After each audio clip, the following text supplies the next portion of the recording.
got home, my father wanted to hear all about it. Well, Mother said, just suppose you had never heard the Christmas story and didn't know anything about it, and then somebody told it to you. What would you think? My father looked at her for a minute or two, and then he said, well, I guess I would think it was pretty disgraceful that they couldn't find any room for a pregnant woman except in the stable. I was amazed. It didn't seem natural for my father to be on the same side as the herdmans, but then it didn't seem natural for the herdmans to be on the right side of a thing. It would have made more sense for them to be on Herod's side. Exactly, Mother said. It was perfectly disgraceful, and I never thought about it much. You hear all about the nice warm stable with all the animals breathing and the sweet-smelling hay, but that doesn't change the fact that they put Mary in a barn. Now, let me tell you, she told my father all about the rehearsal, and when she was through, she said, it's clear to me that deep down those children have some good instincts after all. My father said he couldn't exactly agree. According to you, he said, their chief instinct was to burn Herod alive. No, their chief instinct was to get Mary and the baby out of the barn. But even so, it was Herod they wanted to do away with and not Mary or Joseph. They picked out the right villain. That must mean something. Maybe so. My father looked up from his newspaper. Is that what finally happened to Herod? What did happen to Herod anyway? None of us knew. I had never thought much about Herod. He was just a name, somebody in the Bible. Herod the king. But the herdmans went and looked him up. The very next day, Emma Jean grabbed me at recess. How do you get a book out of the library, she said. You have to have a card. How do you get a card? You have to sign your name. She looked at me for a minute with her eyes all squinched up. Do you have to sign your own name? I thought Emma Jean probably wanted to get one of the dirty books out of the basement, which is where they keep them, but I knew nobody would let her do that. There is this big chain across the stairs to the basement, and Miss Gravener, the librarian, can hear it rattle no matter where she is in the library, so you don't stand a chance of getting down there. Sure you have to sign your own name, I said. They have to know who has the books. I didn't see what difference it made, whether she signed the card with her own name or signed the card Queen Elizabeth. Miss Gravener still wasn't going to let Emma Jean Herdman take any books out of the public library. I guess she couldn't stop them from using the library, though, because that was where they found out about Herod. They went in that afternoon, all 6 of them, and told Miss Gravener that they wanted library cards. Usually, when anybody told Miss Gravener that they wanted a library card, she got this big happy smile on her face and said, "Good! We want all our boys and girls to have library cards." She didn't say that to the herdmans, though. She just asked them why they wanted library cards. "We want to read about Jesus," Emma Jean said. "Not Jesus," Ralph said. "That king who was out to get Jesus, Herod." Later on, Miss Gravener told my mother that she had been a librarian for 38 years and loved every minute of it because every day brought something new and different. But now, she said, I might as well retire. When Emma Jean Herdman came in and said she wanted to read about Jesus, I knew I'd heard everything there was to hear. At the next rehearsal, Mother started again to separate everyone into angels and shepherds and guests at the inn, but she didn't get very far.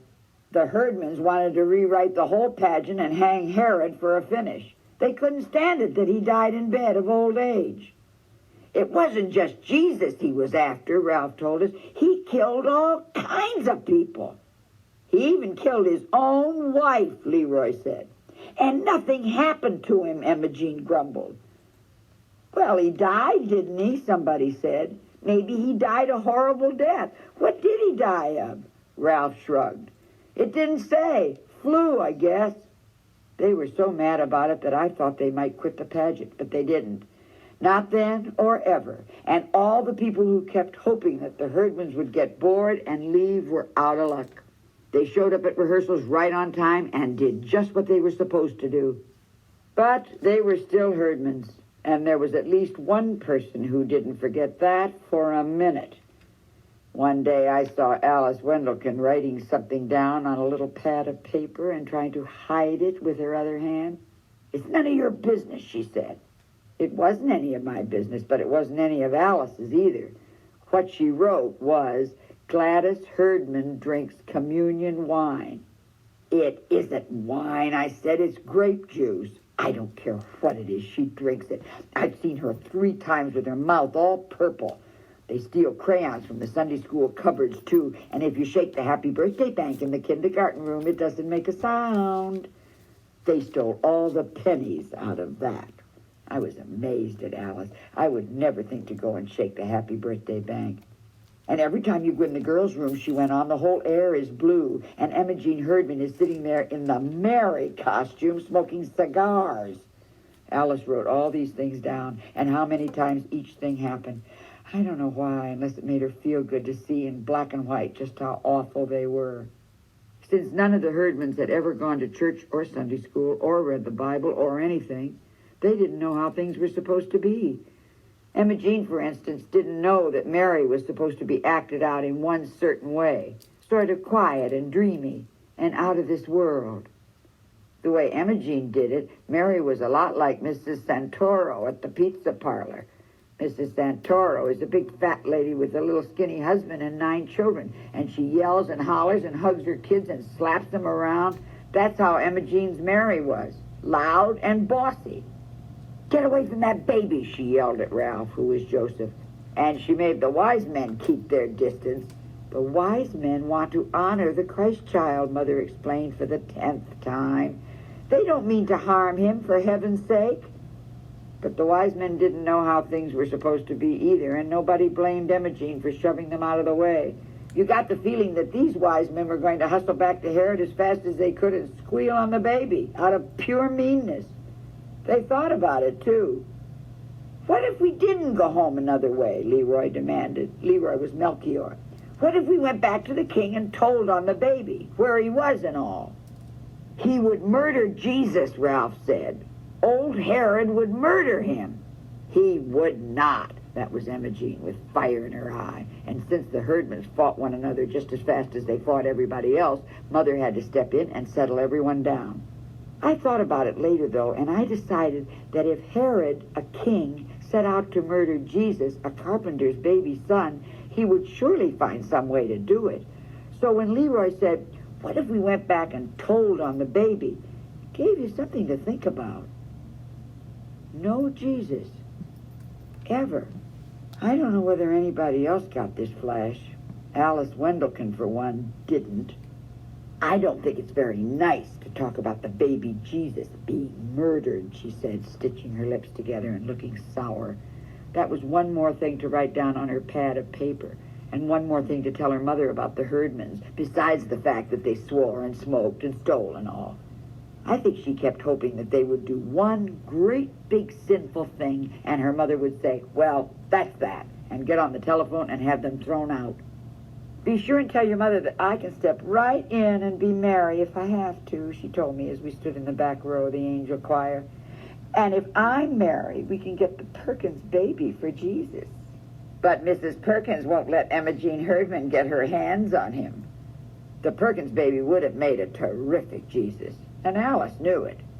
The way things stood, we didn't have any baby at all, and this really bothered my mother because you couldn't very well have the best Christmas pageant in history with the chief character missing.